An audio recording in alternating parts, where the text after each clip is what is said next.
have ours.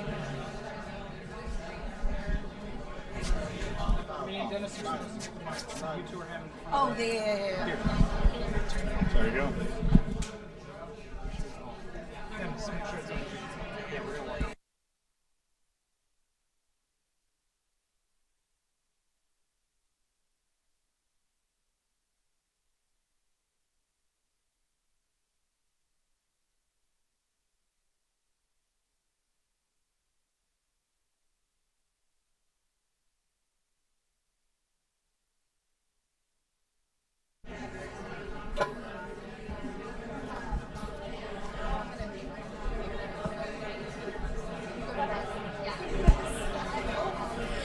Good afternoon.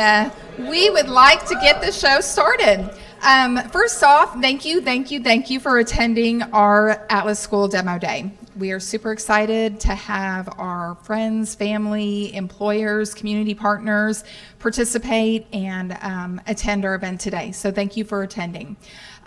We are going to start our day with our students doing our performance first and foremost, and then after that they will go and you all will follow them next door to our annex next door, and they will actually get to do their exhibition of their capstone project.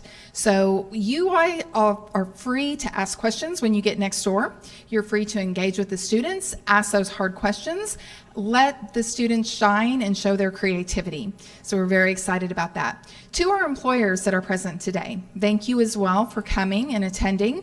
I want to remind you that you have access to hireatlasgrads.com, and you can jump on there, post any positions that you might currently have available, because remember, this graduating class, they are currently in their job search process. So get those jobs posted so that they can jump on and hopefully start applying to your positions. Thank you again for coming, and I'm going to go ahead and turn it over to Megan. Megan is our lead general education instructor, and she's going to tell you a little bit more about the process of what our demo day looks like. So thank you very much.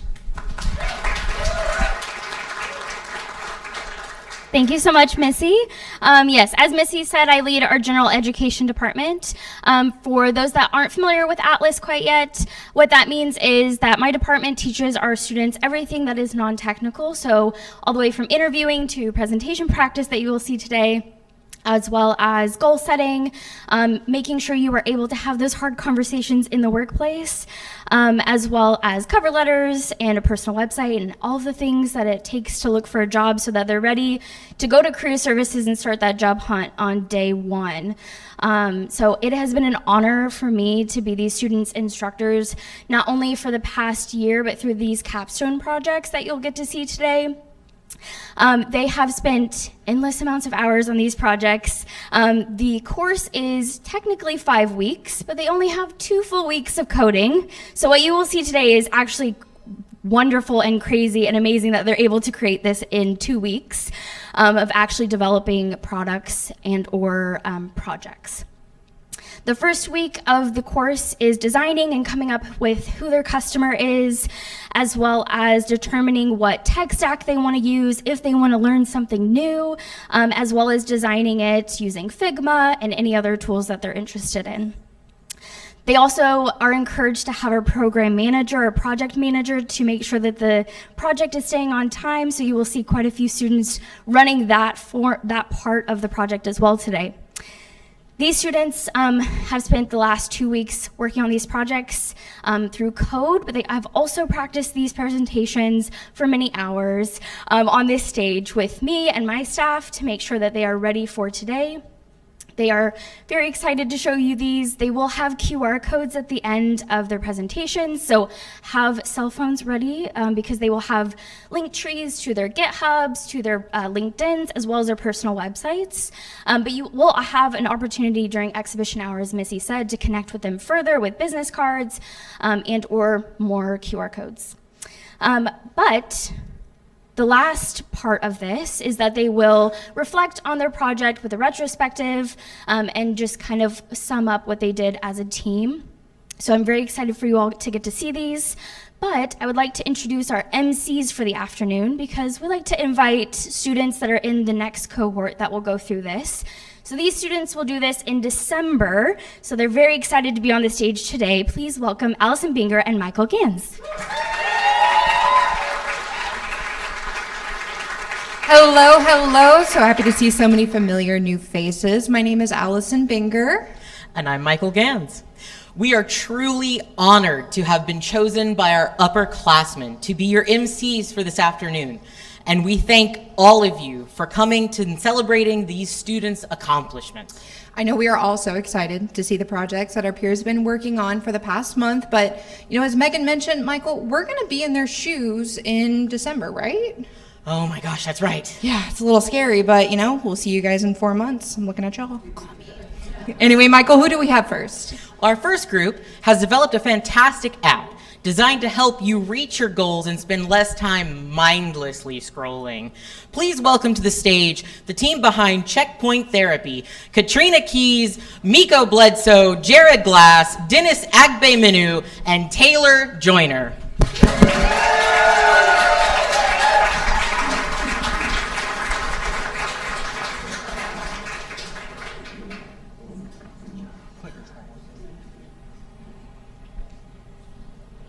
How's it going, everyone? Ooh, all right. Have you ever found yourself stuck endlessly scrolling on social media only to look up and realize hours have passed? Well, we've all been there.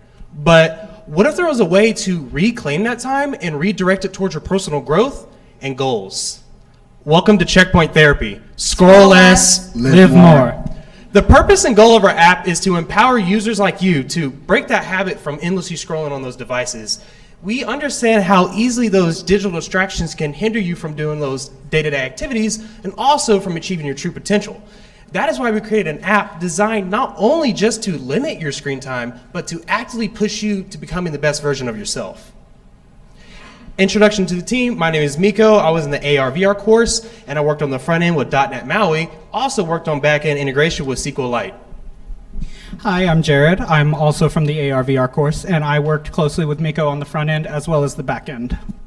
I'm Kat. I was in the full stack specialty, and I worked on the back end and the database. I'm Dennis, and I was in the machine learning specialization, and I worked on the chatbot. And I'm Taylor, and I was the project manager, and I'm also here to let you know how our app works. We look to give you an eye-opening insight into your digital habits, gently nudging you to break the endless scroll loop. We help you set personalized goals to reclaim your time and celebrate your real-life wins with weekly progress reports. It's all about promoting mindfulness and being present. And we're not just another app. We're your partner in breaking free from the digital overload and rediscovering the joy of living in the moment. Imagine finishing that book that you've been meaning to read, or actually making it to your yoga class. That's the kind of real-world impact that we're aiming for. What the user will first experience with our app is that they are redirected to a settings page to allow permissions for displaying over other apps as well as app usage. They will then be directed to our sign-in page to create an account as well as log in. From there, they will be redirected to our main page where they can find our daily inspiration, our daily planner, checkpoint run, journal, settings, and chatbot. With the daily inspiration, we have a number of quotes that can be generated to inspire you, as well as the daily planner where you can plan out your day, such as going for a walk. You can then save that and then go into Checkpoint Run, where it will again ask for permissions to know your location, and then it will time, say you go on that walk, it will time you on that walk as well as the distance you went. From there, you can go back to the main page and go onto your journal to reflect on how that walk went. From that, you can save it to the app and then go into our settings to find all of our tracked apps.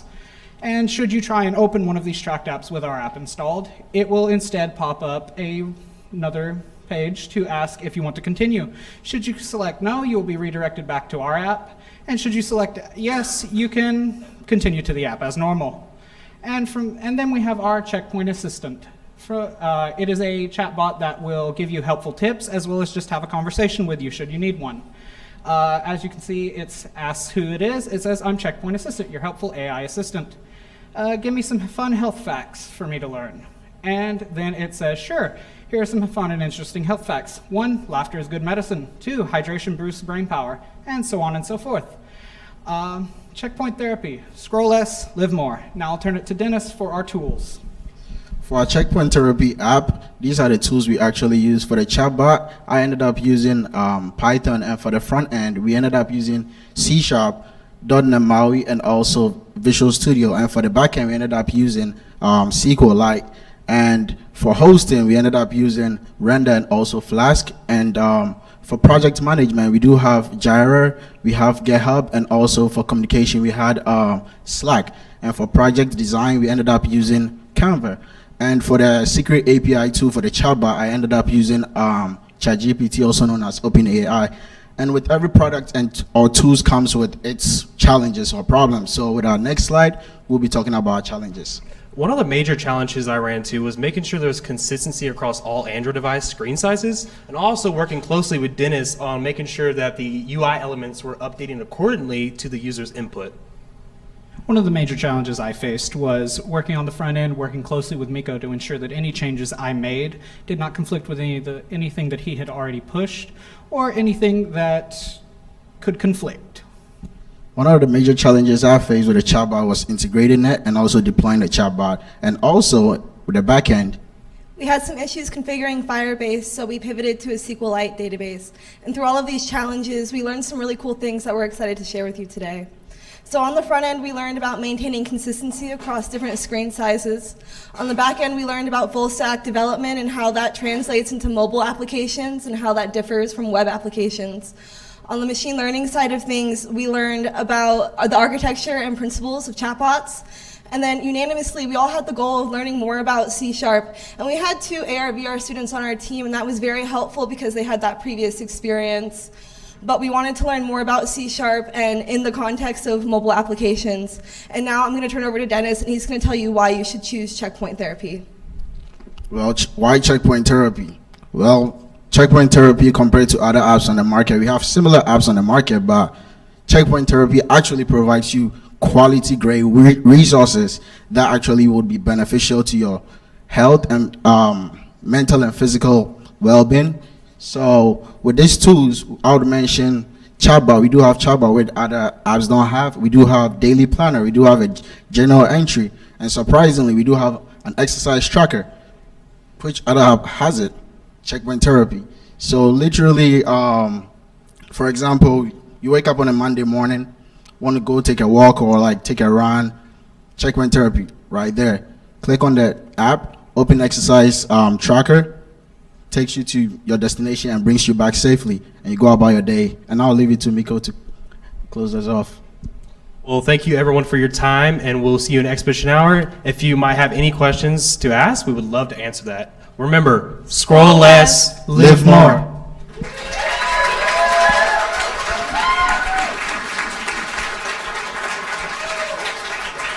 Amazing job. As a chronically online person, I definitely need that. Next up, we have a tool to help you stay informed with your local government. Please help me welcome Nick French, Cameron Rosencutter, Willow Morris, Evan Richardson, and Dustin Davis.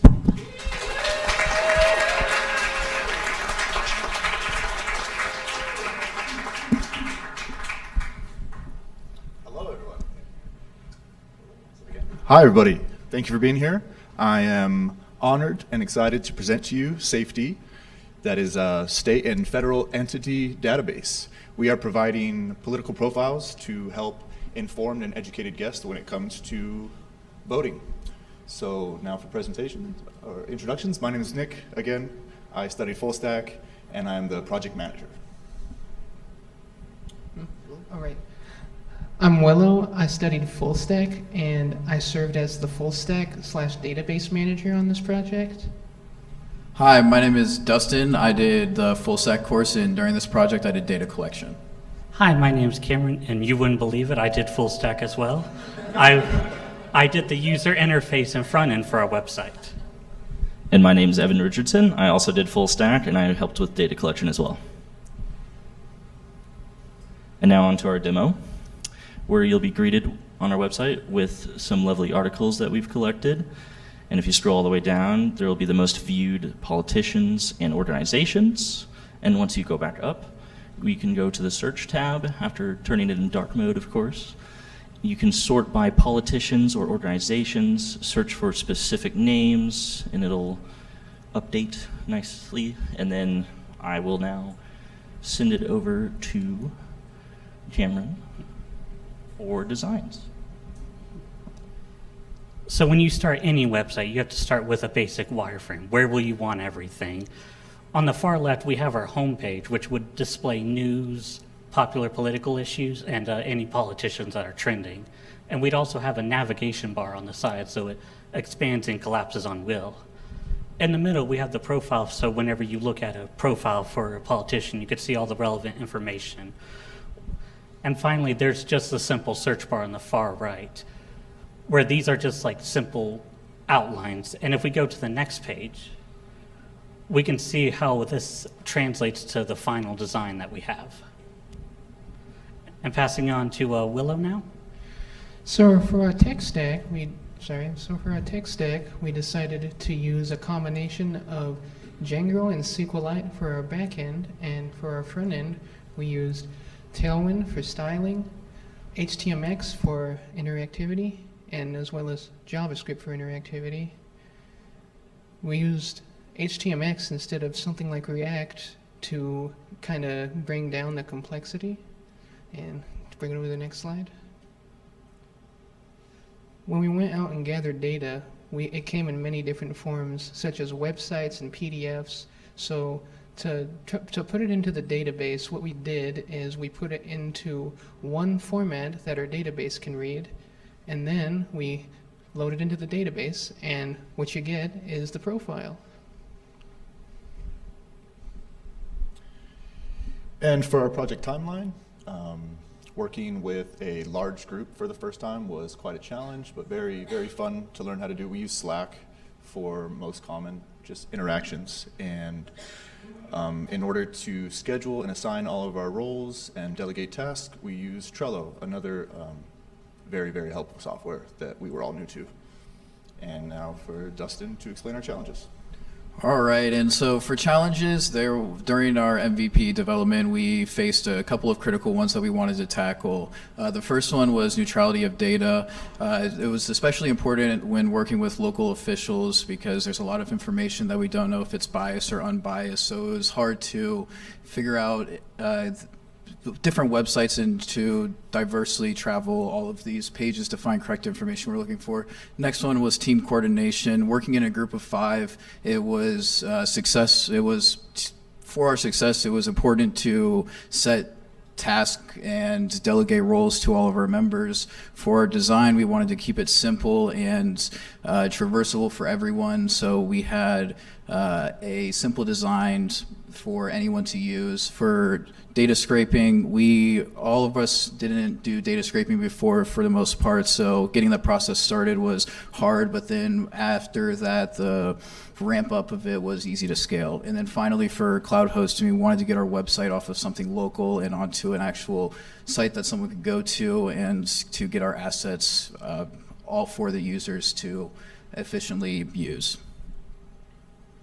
I'd like to say thank you guys for viewing our slides and checking us out. We'll be next door. That's our QR code if you want to scan it to check us out. Thank you.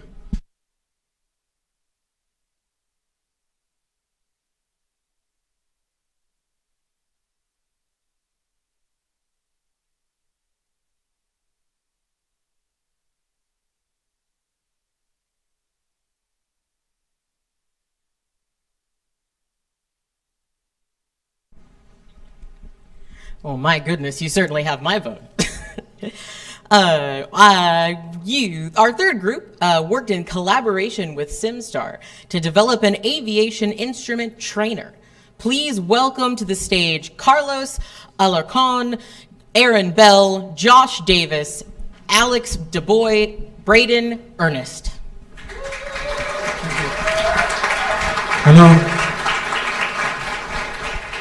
Hello, our project was Aviation Instrument Trainer in partnership with SimStar.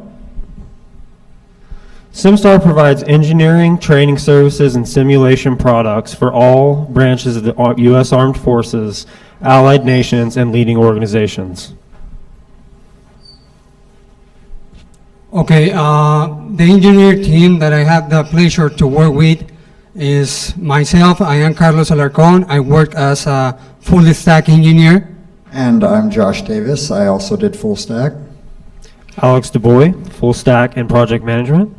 I'm Aaron Bell, and I worked on the back end. And I'm Braden Ernest, and I worked on the front end. Okay, first of all, to give you a context about the aviation world, they had different trainings and procedures that you must complete initially in order to move and use a full flight simulator or aircraft. The vision of our project is to modernize and improve learning, but replacing outdated methods with an interactive application. It was developed with SimStar support and expertise to make learning more effective and engaging. In the next slide, Josh is going to explain you and share with you the tools that we use for build this application. Right, so these are the tools that we use for the project. We use Python as our main language, and we had to use Python Qt to develop our 2D application. And to combine those, we use PySide dependency. We also use GitHub and Trello for our project management, and we used our version control, and we use CSV to handle our data. We use Clipchamp and Kling AI as well to edit our videos and create them. And for our MVP, it's a 2D application with 4 different modes. It has a free play mode, which was basically already implemented from the code base that we got from SimStar, but it also has an assess mode for users to go through procedures and tasks, and actually like a flight checklist that they go through. It has a guide mode that helps them with that, gives them hints, stuff like that. And then we have a watch page that has tutorials for the app, like how it runs, how it functions, and hopefully later is a stretch goal to have more aviation-specific tutorials. Some of the challenges we faced during this project was learning the Python Qt library. The library is very extensive and has a lot of classes and functions implemented within the code. Another challenge we faced was working in a team of 5 and finding a unified direction to push the project in. Another challenge we faced was taking the code that we had given to us from SimStar and utilizing that to find a direction and push that into what we created here today. And then part of the code that we were given was some data that was pre-written, utilizing the lesson plans and some of the gauges that were populated. And within that, there was a lot of aircraft terminology that we had to understand as well. Some of our learning objectives, we're using Redmine. None of us had used it previous to this. It has a feature where you can manage your project management as well as repo and data. Python Qt, and just getting familiar with those libraries and well-written class structure, as well as like file integration, compatibility, making sure everything worked. All right, so here we're going to do a little bit of a video, a demonstration of our application. Click it again to start it. There it goes. Okay, so as you can see from the top right there, our cursor, we can choose a lesson. We have lesson CSVs that populate into a window down at the bottom. So there are many different instructions and different lessons that we can implement quite easily with the functions we created. We just have to read the CSVs. There's many different panels. All of these are functional and have different buttons. You can see down at the bottom, we're able to reset a lesson. This actually reinitializes all instances of the buttons, so that's pretty cool. We're able to, pick up where we left off from any lesson if we were to go back and forth between lessons. And then here we go back to our home page. And you can see we have a watch mode. This is a video tutorial where it will show you how to go through certain lessons. We have a guide mode. It's quite similar to assess with a different set of instructions for the user to get through. And you can take the assessment and actually take a test, and it will read it back and forth and let you know if you pass the test or not. Thank you. And next slide. All right, and so this is a QR code for our LinkedIn and of our websites. Go ahead and scan that, connect with us, and we would like to thank SimStar for allowing us the opportunity to work on this project. It was really awesome being able to experience how it's going to be out here in the real world, so thank you very much.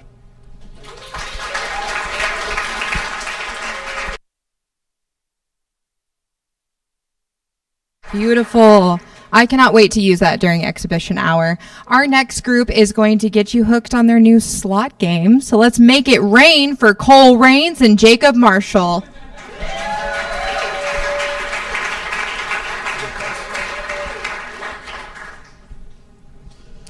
Howdy. Howdy. Welcome to Project Coin Slot.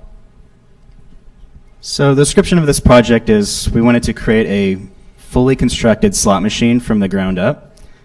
And the purpose of this was we just wanted to make something that we enjoyed and would have fun with, and because we wanted to. So I'm Jacob Marshall. My job was to create data serialization between Godot and Arduino. I implemented code that helped run the motors, that drove the reels, the buttons, the sensors, everything that was hardware, the hardware aspects of the reels. I implemented the code that would update the UI within Godot and our database that stored our user data. And I also created hardware designs for all the chassis. Hi, my name is Cole Rains, and I created all the UI assets and the overall design of the UI and all of the art. So when we created this, we went through a lot of different themes and designs. One of them we went with was 3D, but we finished on a 2D design aspect in Affinity. We 3D printed reels and used stoppers to, we used 3D reels and an optical sensor to stop the reels when the right combination of numbers would pop up. So whenever you press the button, it does exactly what a slot machine does. And we used an Arduino, we used an Arduino for creating circuits and setting the software and hardware game logic. So some of the tools that we used was Godot, Arduino, on a stepper motor, GitHub for project control, MongoDB for our database, and Affinity for our art design. So you might be wondering, what is an Arduino? This. So this is an Arduino. So an Arduino is just a circuit board with its own processing unit that you can hook up different kinds of hardware to, optical sensors, motors, pretty much anything that runs on electricity. And then you can implement your own code through Arduino onto this processing unit and run all that hardware with it. So some of the challenges that I faced was setting up data serialization, which is just a form of USB communication. It's what allowed us to tell Arduino to do things to Godot and vice versa. It's what runs our animations, updates all the betting logic. It's what handles telling MongoDB what user data to store. And I also created logic for handling the bets, so what win conditions and loss conditions there were within the game. And I also connected the app to the Mongo database. Some of my learning objectives were, or some of my challenges were learning what an Arduino was for the first time. Because when I started this, I didn't know an Arduino was a circuit board chip. I thought it was like a software or something. But over these past weeks, I have been learning what an Arduino was and learning how to applicate its use in other certain types of things. I also had to implement the code to follow the UI, or I had to implement the game UI to follow the code and handle it properly so that nothing looks super janky or out of place when playing the game. I also had to learn Affinity for the first time. It's just an art tool. It's an art tool. It's not super challenging, but doing something for the first time will always be a challenge. For our planning, we used Trello. We used it quite a bit. For communication, we used Discord because we already both had accounts and we were already talking to each other prior to this, so it just kind of already worked out like that to begin with. So some of our learning objectives, we wanted to learn how to use an Arduino. Neither of us had ever used one before. We'd never used C++, which is what a lot of Arduino code is in. We wanted to know what it was like working on a team project, because in our specialization, we'd actually never done team projects. So this was the first time we got to use our skills that we learned in our spec on a project. And we wanted to learn what it was like to do hardware development, because everything that we've done so far has been in software. We haven't really got to work with hardware yet, so this was the first time. Ignore my talking in this, by the way. So the buttons pressed. These are what you spin. The reel lands on what you spun. I'm going to do it a few times. You should really get it.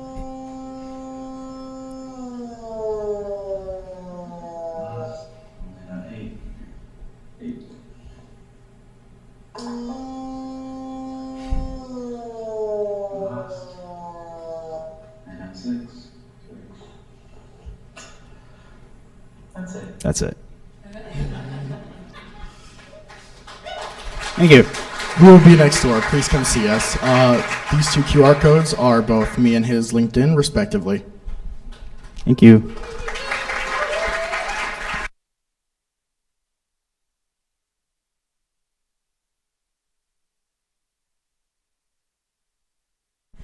I hope luck's on my side when I come play with that later today. Next up, we have Whims, the application that any friend group could ever ask for when it comes for making plans and events. Please welcome to the stage Karaman Hofstetter, Evan Newman, Karis Richardson, and Kaysen Bobo.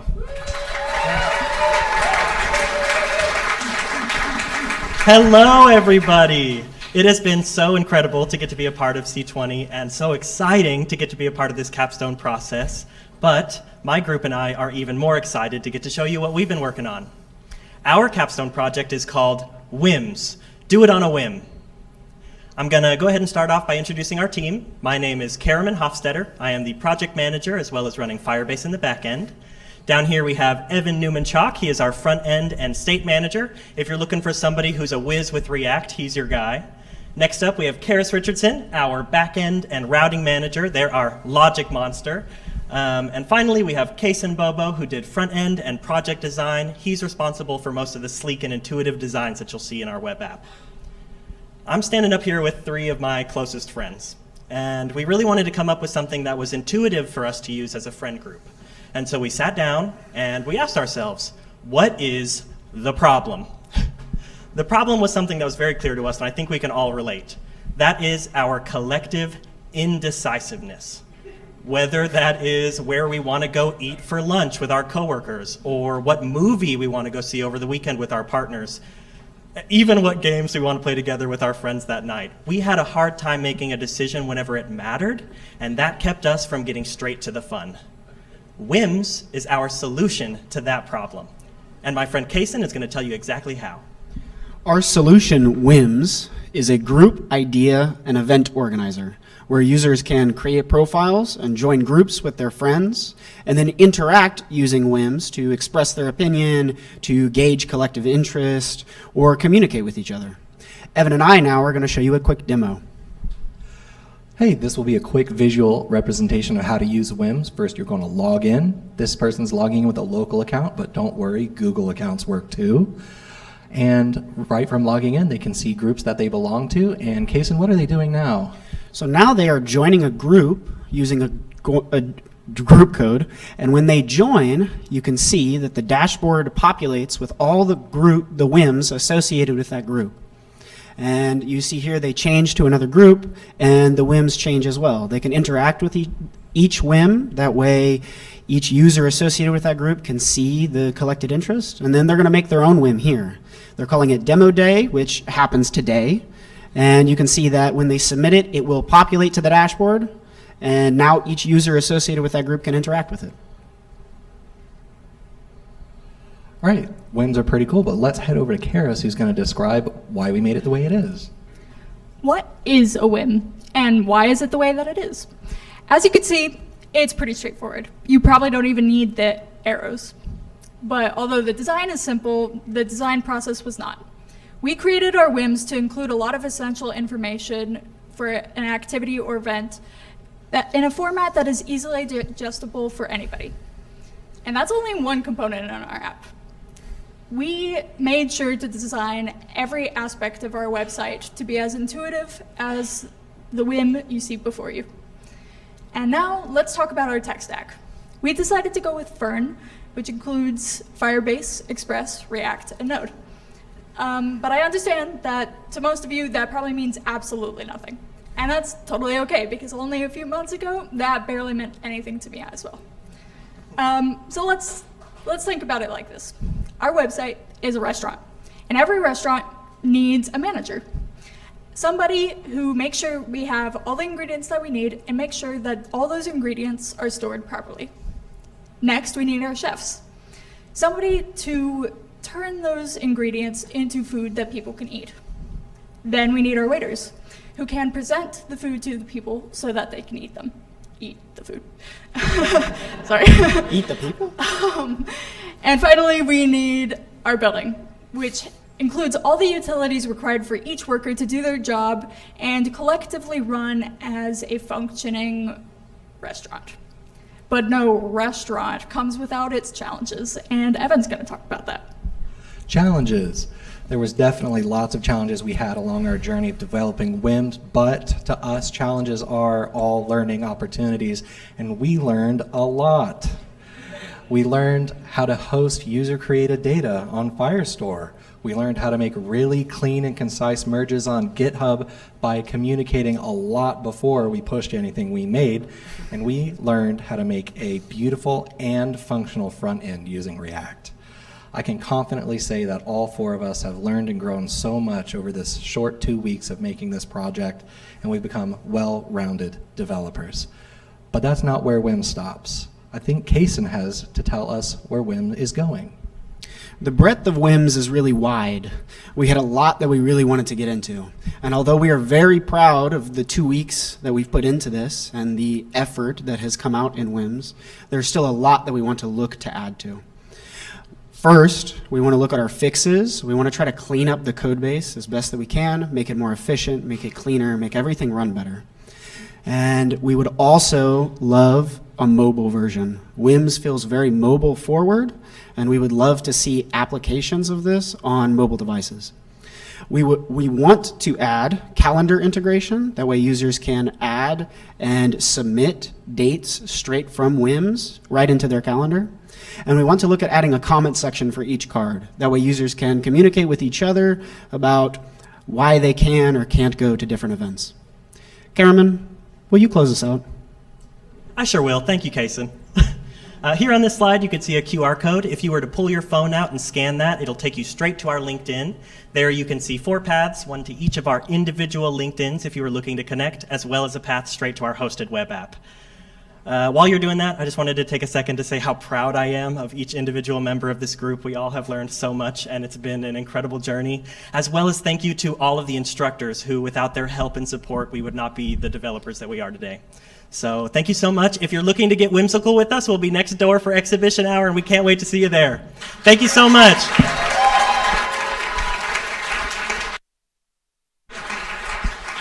My goodness. I cannot wait to see all the plans that actually make it out of the group chat. Next up, we have an app that appeals to all of our pet parents out there. Let's see how the next team is planning on changing lives. Help me welcome Casey Chase, Eve Baker, and Crystal Carrillo.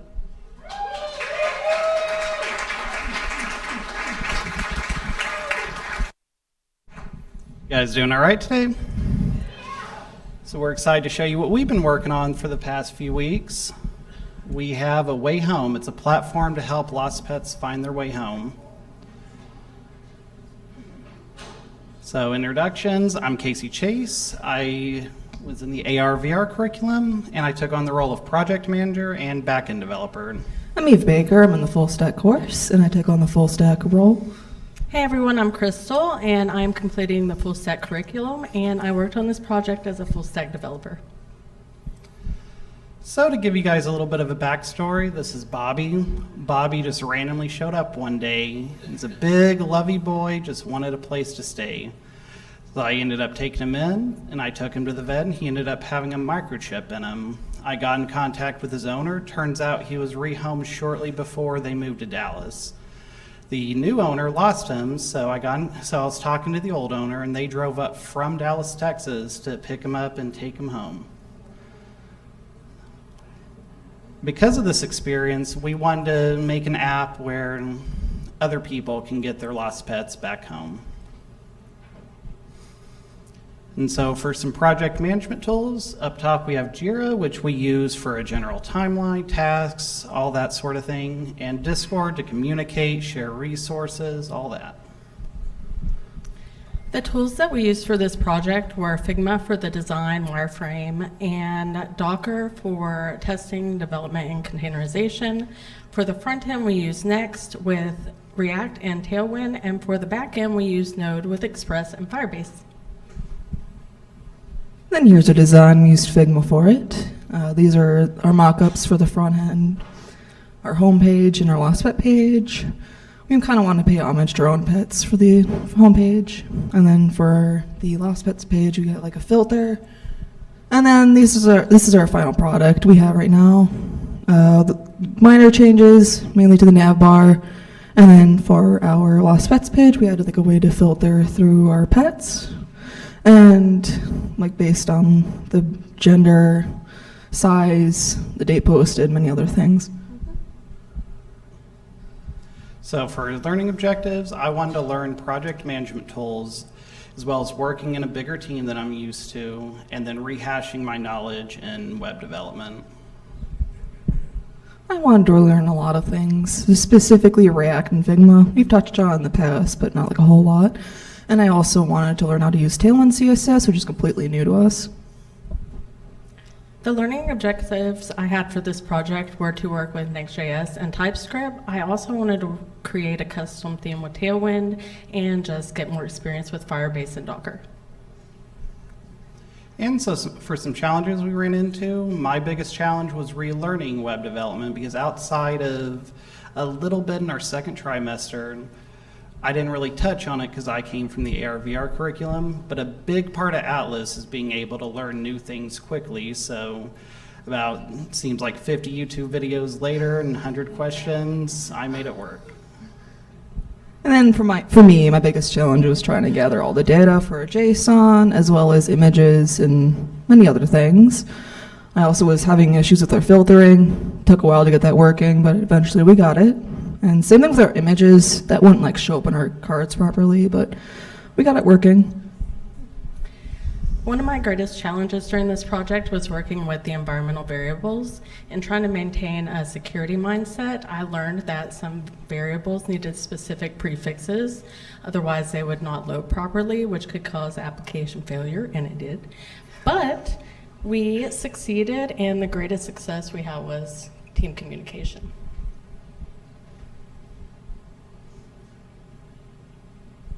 So here's our demo for you guys. A user will go make an account, sign in with an email, just standard stuff.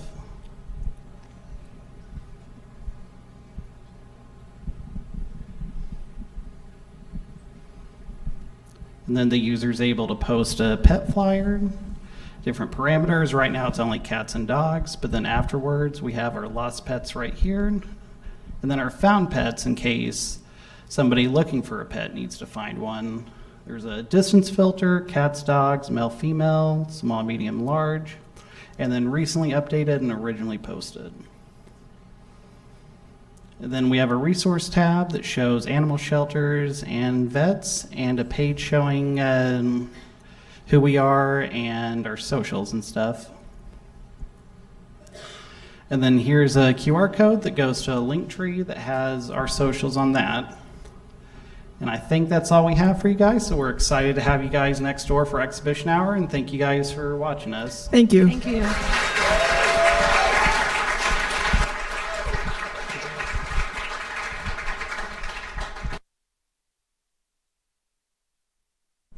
It's a very heartfelt cause. Now, as we near the end of our presentations, we have one more exceptional project to share with you. We present Sensible, an app designed to empower you to donate to the causes that matter the most to you. Please welcome Rob Farley, Ben Harper, Sloan Markland, Taylor Kuhn, and Shadi Shwiat.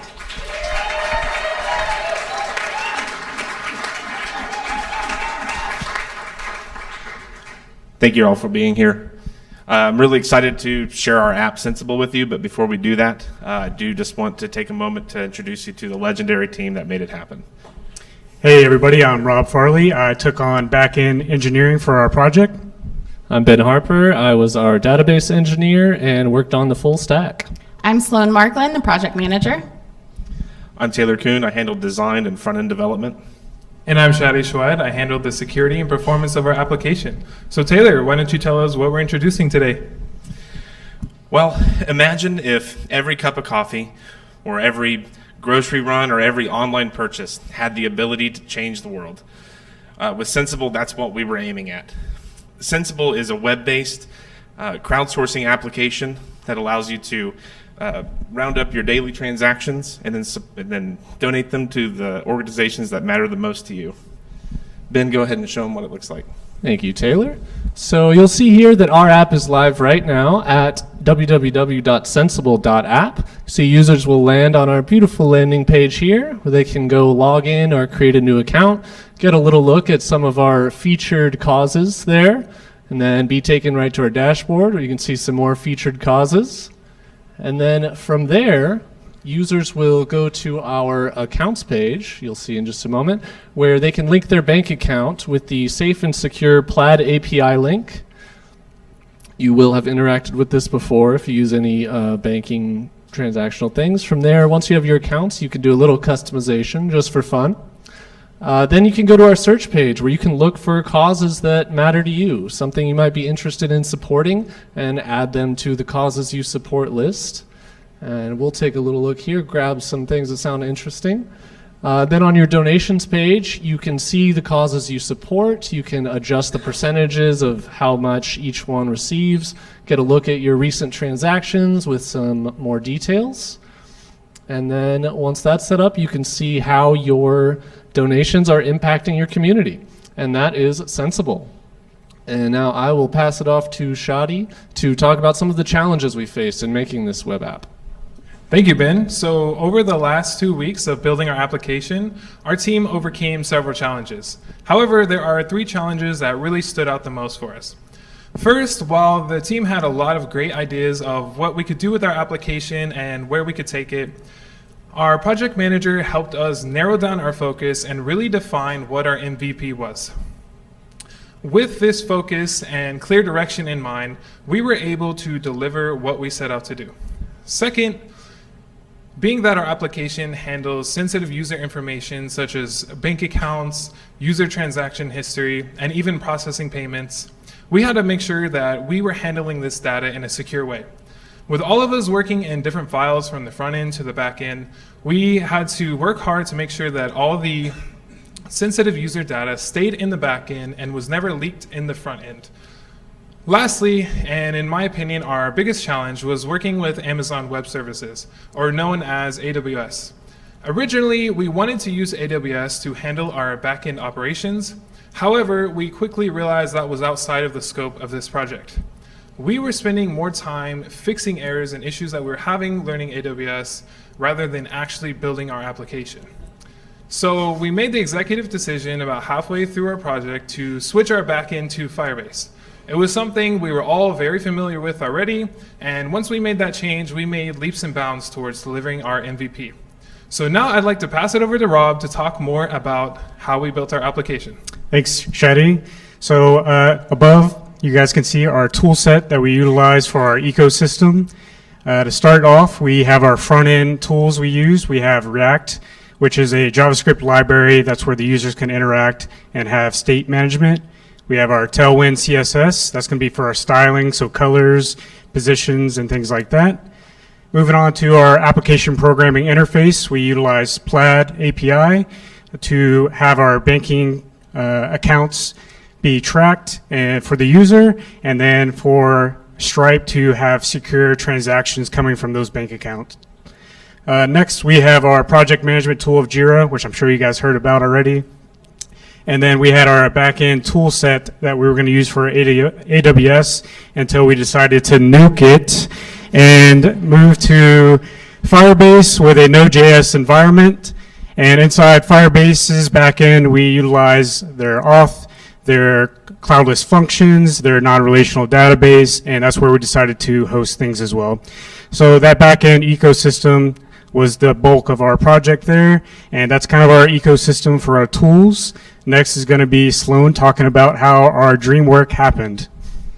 So our group had a couple of intentions from the beginning, the first of which was just having to form a team that was cohesive and compatible with one another.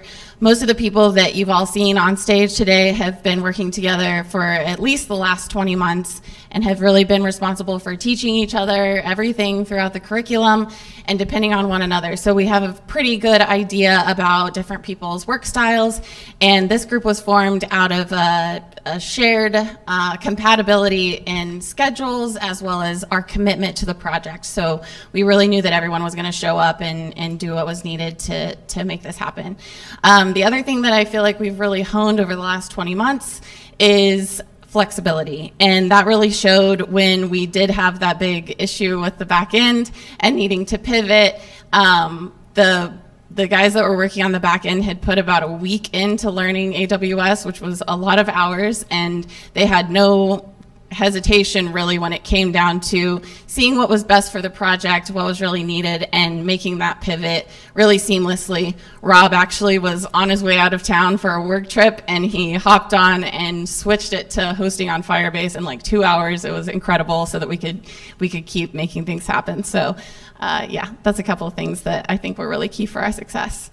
We were really lucky to have 36 Degrees North donate a free 3-month membership for us to do a little raffle at our booth. So be sure to come by and drop off your business card or give us your email address, and you can enter for that 3-month workspace, which is really fantastic.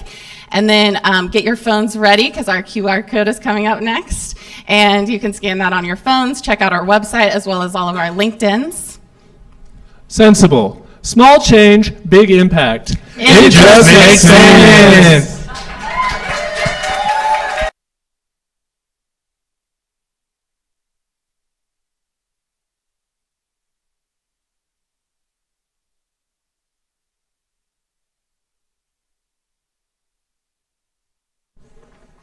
All right, let's give it up for our students one more time.